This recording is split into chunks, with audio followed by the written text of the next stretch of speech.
Hey everyone, I'm Colin Weber with CM Webb's Documentaries, and welcome back to another episode of Remarks with Republicans. This series is all about getting to know the people behind the campaigns, their stories, their goals, and what drives them to step up and make a difference in our communities.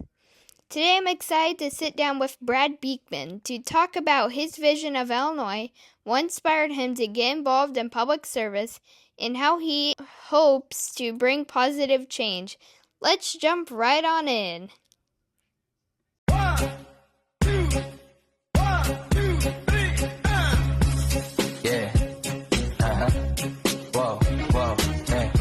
Remarks with Republicans is starting right now. What inspired you to run for office and why now? I'm inspired to run for office because I believe in our Constitution, and I think we lack leadership currently with our Illinois government. And with our Constitution, in the preamble, it promises us to look out for the health and safety of the people of Illinois, and also to seek justice for the people of Illinois, and I think we're lacking that right now. So I'm looking to bring law and order and hopefully create a more orderly government here in Illinois. What experiences in your life best prepared you to serve for the public? I would credit two major influences in my life that accredit to my experience. So number one, my career with the state police. Not only through the service that comes with the job, but also through the training, the leadership training, and then the people you have around you to build a team and to accomplish a common goal. So the state police and my experience there, and then beyond that is my faith in Christianity. What is one value you hope to bring to public office that you think is missing today? I would say the most important value that we're lacking in our government right now is truth and honesty. All right, and that goes hand in hand with law and order and justice. But then it all starts with leadership. So you have to have people in place that are willing to bring people together and push forward for the common goal that, like I said, we find in our Constitution. What does being a Republican mean to you? Being a Republican to me means relying on your core values, right? And I find that in law and order, peace, prosperity for our people through our government.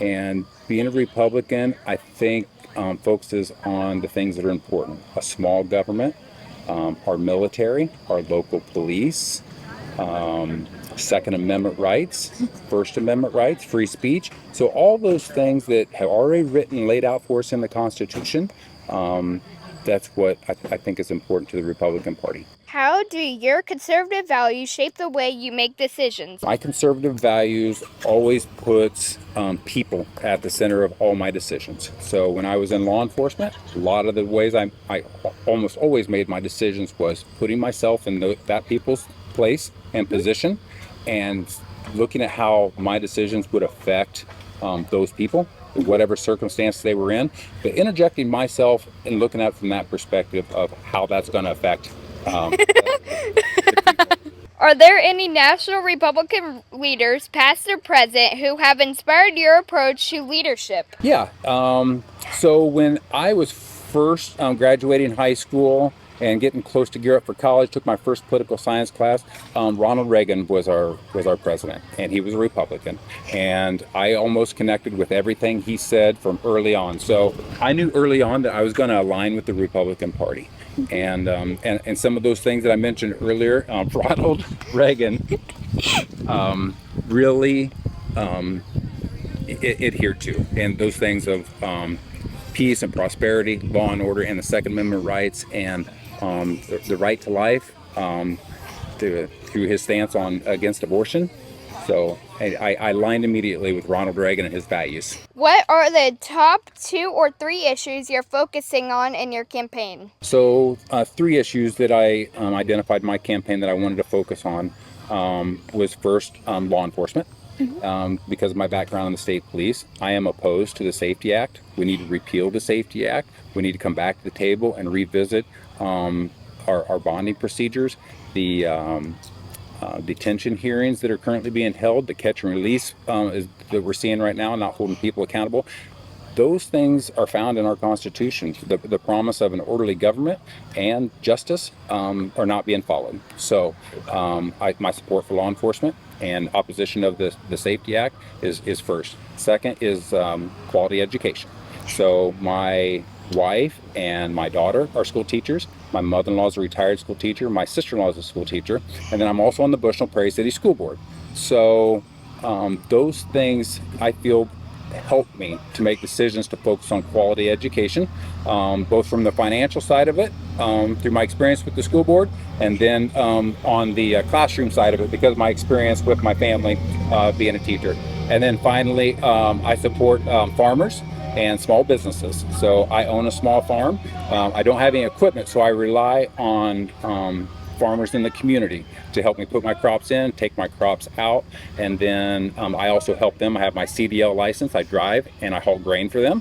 So my experience through farming it helps me to have an understanding of what they're up against. And then along with that would be small businesses. So our church owns a coffee shop in Bushnell, Cole Street Coffee House, and I sit on the advisory committee or the board for that. So I get to see and help with a lot of the decisions that are facing small businesses. How would you address inflation, high taxes, and the rising cost of living? So I attribute our current cost of living hike through wasteful spending in our government.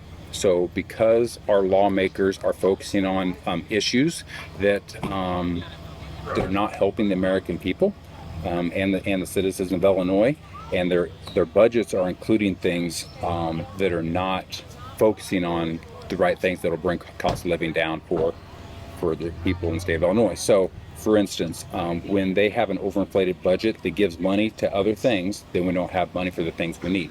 And we see that directly affecting education because of the state of Illinois and their wasteful spending. They don't allocate the proper amount of resources and funds for our public schools. So we see a shortfall with our budget through our schools. And that's why we hike property taxes. We rely too much on the taxpayers to make up the shortfalls for our government. What can be done to strengthen public safety in our communities? Well, the number one thing that can be done to strengthen the safety in our communities is we have to have a judicial system, a court that supports our law enforcement. So we have so many brave police officers that are willing to go and do the hard job. They're willing to make arrests and they're willing to go out in the community and in the hard places and make those hard decisions. Is where we fall short is our court systems don't support the police. They don't support law enforcement. And therefore, the police officers can't gain any ground because the work they did do isn't being upheld through the courts. And then this catch and release program, right? And they're right back out creating more crime. And the police aren't being supported through our court system and through our lawmakers. What advice would you give to someone my age who wants to be a leader? I would say being focused and that it's important to you, okay, to be a leader and to work in this way is the first start. So by you taking the initiative and willing to ask hard questions, right, and talk with people, that's the first steps. Just that the fact that leadership is important to you is the first step. With that, I would say be patient. You have to have life experience. You have to educate yourself. You have to read books. You have to have good teachers and good instructors and a good home life, right? Like one of the things I talk about is the importance of our families being supported, parents having the resources they need, and then to affect their kids. And so I would say that having the desire to be a leader and then having the life experience to do it, and then beyond that, you have to have the courage. How can young people get involved in your campaign or in politics in general? So a couple different ways. The best way for people to get involved, especially right now, is we're in petition season. So we go into different communities and we ask for help, volunteers to come out with me, walk door to door with me. I give them a petition, I give them some hand cards, they can pass out information about me, and they can meet people. We can also go to community events and we can promote ourselves that way. And then The third way, currently right now, is the parades. A lot of times when you have a big group in your parade, it shows a lot of support. Same way with yard signs. So when people help place out yard signs and they get more of those out in the community, people see that the campaign is energized and well supported. So they want to be a part of that. What do you think schools should be teaching more about government physics? I think it all starts with our Constitution. Our forefathers have already laid the groundwork, right? Like those documents spell out everything that we need to be successful as a people and as a government. So if we would just adhere to the Constitution and stand up for those things in orderly government and justice and health and safety of our people, those things that are laid out in the preamble, we can be successful in our government. Okay, Reagan or Lincoln? Boy, I'm going to go with Lincoln. Where they were at in the country when he took office and some of the very, very difficult things he was faced with throughout his whole presidency. Not only the hard decisions, but then he also had a lot of opposition. He had a lot of people against him, right? So he made hard decisions, did hard things. Sometimes it wasn't always supportive. So I'm going to go with Lincoln just for his courage, like you talked about a little bit ago. Favorite founding father? I just watched a documentary on Thomas Jefferson. Of course, before that was Adams, and George Washington started it all. I'm going to go with George Washington. Can't go wrong, right? Our first pick. Deep dish or thin crust? Depends on my mood. I like them both. Right now, it's been a while since I've had deep dish, so I might be looking for that soon. Deep dish pizza. Favorite local fair food? Boy, I just probably got to go with the corn dog. Yeah, I always got to find a corn dog when I'm out at the fair. Go-to song to get pumped up? Ooh, pumped up. That takes me back to my old high school and college football days. So We Will Rock You has been for generations, so I'll go with that. One word to describe your leadership style? Lead by example would be my leadership style. And it goes back to what we talked about, like you have to have the desire to do it, and then you have to educate yourself and work hard and read books and train. And so that all, by putting in the work beforehand and during, lead by example is my style. And build relationships. You have to have people around you that support you and you support them, like that mutual respect and relationship. Morning person or night owl? Morning person for sure. Yeah. Campaign trail snack of choice? Granola bars. I eat a lot of granola bars. They're quick, they don't fill you up, and they give you energy. What's always in your trunk or car? Well, since we just talked about food, I'll move on to really the essentials that are always in my car at this moment. I've got folders and binders full of petitions because I need signatures. And then the other thing is hand cards and yard signs. So all the campaign materials right now is filling my car up. And final one, first job you ever had? First job I ever had was working for Astoria Ready Mix. So my uncle owned a concrete plant in Astoria.